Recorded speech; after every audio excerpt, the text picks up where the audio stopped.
If you're a Dragon's Dogma veteran or completely new to the series, there are some useful tricks I wish I learned years ago when starting out my first playthrough. This video is gonna be focused around the quality of life improvements like how to create multiple save files, mods that improve visual quality, and finally, a step-by-step guide on how to install any type of mod you'll find over on Nexus. We'll go over the basics for understanding how modding works in Dragon's Dogma, and I promise you that it's much easier than it looks. So, if you want multiple save files to switch between your optimized builds, here's how you do it. First, let's find the folder where our save files are stored. Go into your C drive, Program Files, Steam, User Data, and choose this folder. Now the folder we need to get into is this one. Here we find our saved files. You can retrieve your previous saved files here as well from 0 to 7, but your last save file is this one. Let's copy the path first and paste it into a notebook document for faster access next time. Now we can copy our save file as well and give the folder a name that describes this specific save. That can be your vocation, current level, or how far in the game you have made it in this save file. Personally, I back up saves like this so I can get back into certain parts of the game when making lore videos or guides. Whenever you want to use a backed up save, just drag the file into the same remote folder and there you go, multiple save files. So your game might be looking something like this, but you want it to look more like this. Well, let me show you how you can make that happen. Luckily, the graphical foundation of the game holds up well even compared to next-gen titles. But I'll give you some good recommendations for mods that improve lighting and textures, and finally take your Dogma experience into next-gen quality. These are the only three things you really need: higher texture quality, improved lighting, and reduced blinding lights from in-game sources. Now there are some alternatives out there that mostly do the same thing, but with some different results. The blinding light mod is the only exception here. It's the only one we have and it works great. For textures you have two solid options.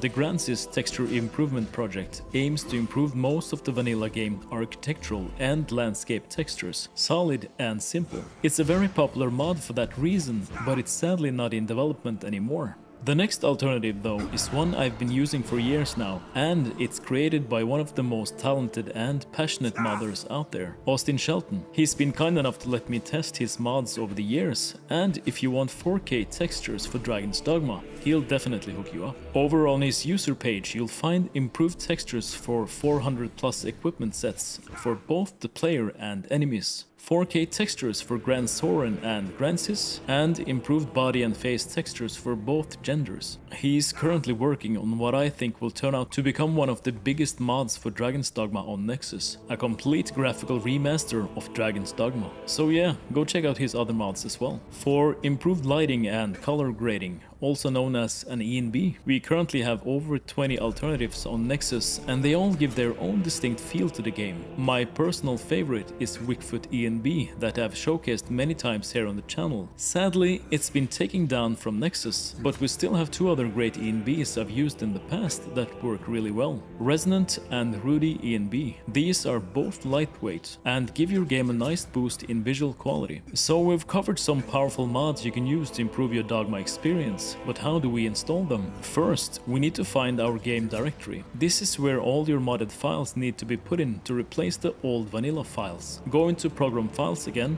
Steam, Steam Apps, Common, and here is your Dragon's Dogma game directory. To install ENB mods and Dinput 8, you just need to paste the mod files in here and you're all set. When you want to uninstall these mods, just delete them from this folder. Let's go a bit further in this folder into native PC and the important ROM folder. To install the Don't Blind Me mod, simply drag and drop the mod files in here. In here you also have your game main arc. This file contains information about character body and face textures, as well as textures for icons, etc. Replace this file to improve textures with mods that include a game main arc file in them. Now for the tricky part: installing mods that alter skills, textures for environment, armor and weapons all need to put into their own folder. Here is an overview of where to put the different mod types. Now, a lot of the mods on Nexus will provide you with a native PC folder with the modded files in their respective active folders. That means you can simply drag and drop your new native PC folder into your game directory, and it will only replace those files for you. If the author also provides vanilla files, this method is the best way to install new mods. But in many cases, you'll have to back up your vanilla files yourself, and I'll show you how to do that easily.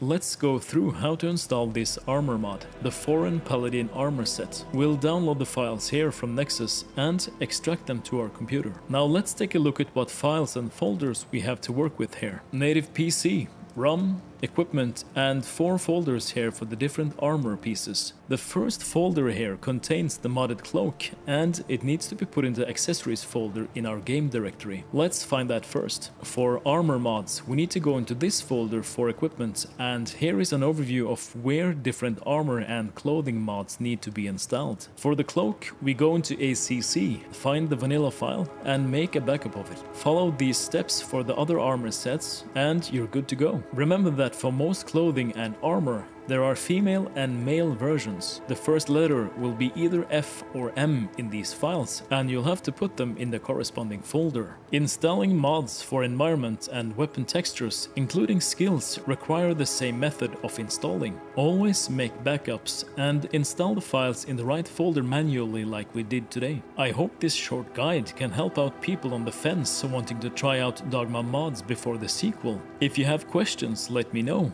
And we also have a helpful community on Discord you can join if you want to learn more.